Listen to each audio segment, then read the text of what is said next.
Imagine being 18 years old, wrapped in a saffron-colored bridal veil, believing you are being led toward celebration.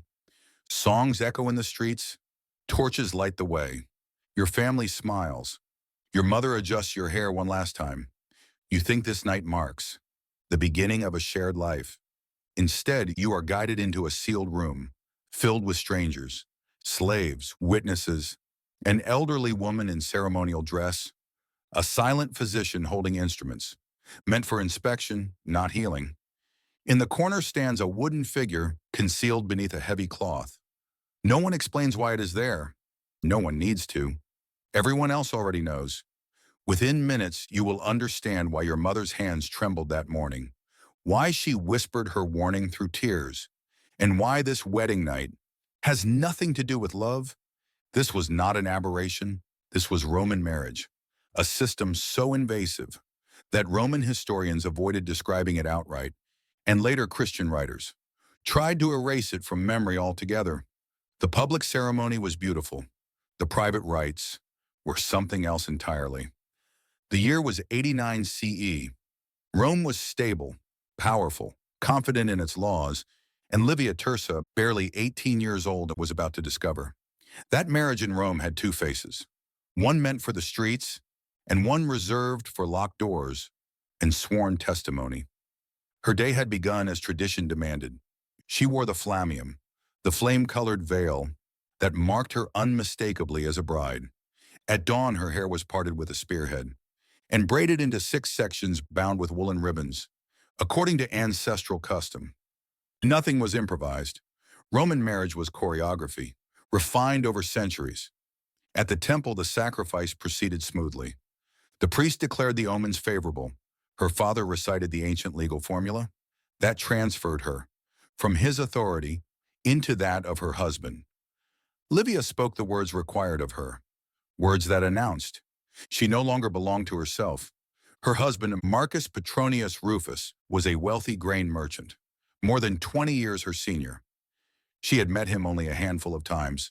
It did not matter. By law, the transfer had begun. But in Rome, the beginnings were never enough. The torch-lit procession through the city marked only the threshold. The binding moment waited at the end, inside a house she had never entered, surrounded by people she had not chosen.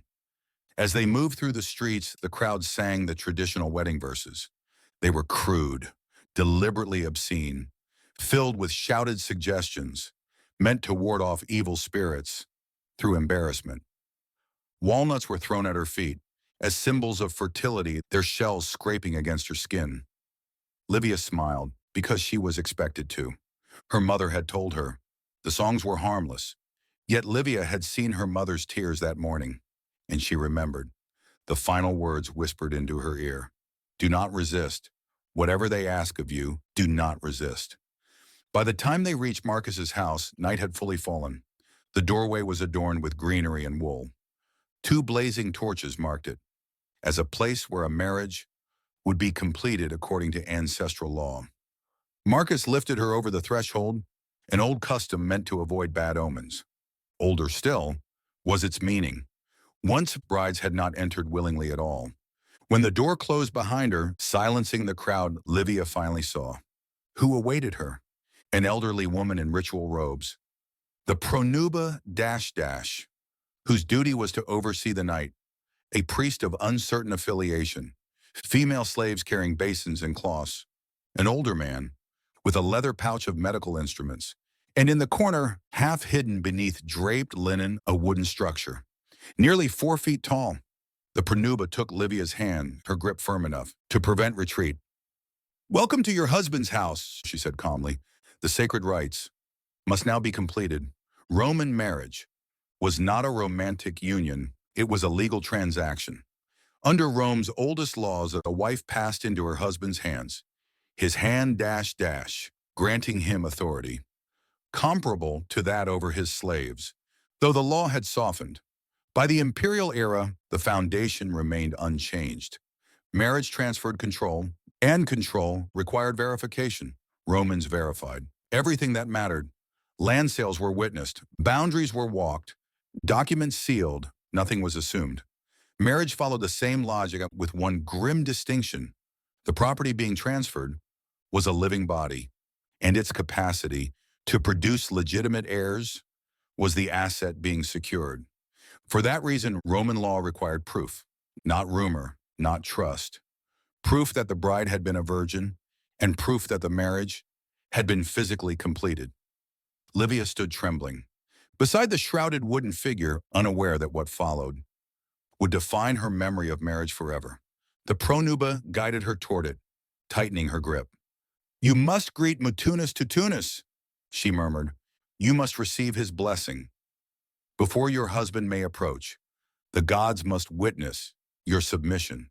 Livia had never heard the god's name before. Her hands shook as she reached for the cloth. The room fell silent. When she pulled it away, understanding came instantly. Beneath the covering stood a wooden idol, carved with explicit anatomical accuracy. Not a charm, not a symbolic ornament, a deliberate construction proportioned for use. Mutunus Tutunus was a shadowy Roman fertility deity mentioned rarely, and always with discomfort. Pagan authors avoided detail. Christian writers condemned the ritual outright. Augustine later wrote with disgust that Roman brides were required to sit upon the god's emblem before lying with their husbands, and to do so in front of witnesses. The language used by ancient authors does not support softer interpretations. Words chosen implied mounting, settling upon the physical contact. That went far beyond symbolism. Later writers refused to describe the act at all, claiming the words themselves were polluting. The official explanation was fertility. The unspoken function may have been something harsher, breaking resistance, enforcing submission, preparing a virgin bride for what the law demanded next. The pronuba moved behind Livia, adjusting her posture, guiding her without gentleness. The witnesses watched. Her husband watched. The physician waited. Livia understood her mother's warning. At last, she could refuse. The law allowed it, but refusal meant returning home disgraced, unmarriageable, a source of shame. Her future would collapse before it began, so she did not resist.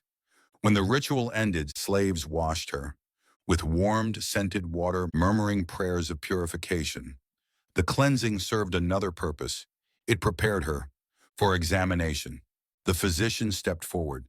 In elite Roman marriages, medical inspection was standard. A first examination before the ceremony documented virginity. A second confirmed that the rites had been carried out correctly and that physical signs aligned with legal expectation. Medical texts of the period described these procedures with chilling detachment.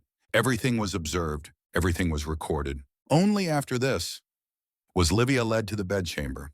The room was arranged so it could be seen from the doorway, which by custom remained open through the night. Lamps burned steadily. The pronuba stood watch. Slaves waited nearby.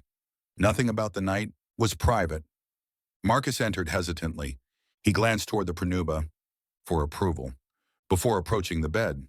Even he seemed to understand that this was not intimacy, it was documentation.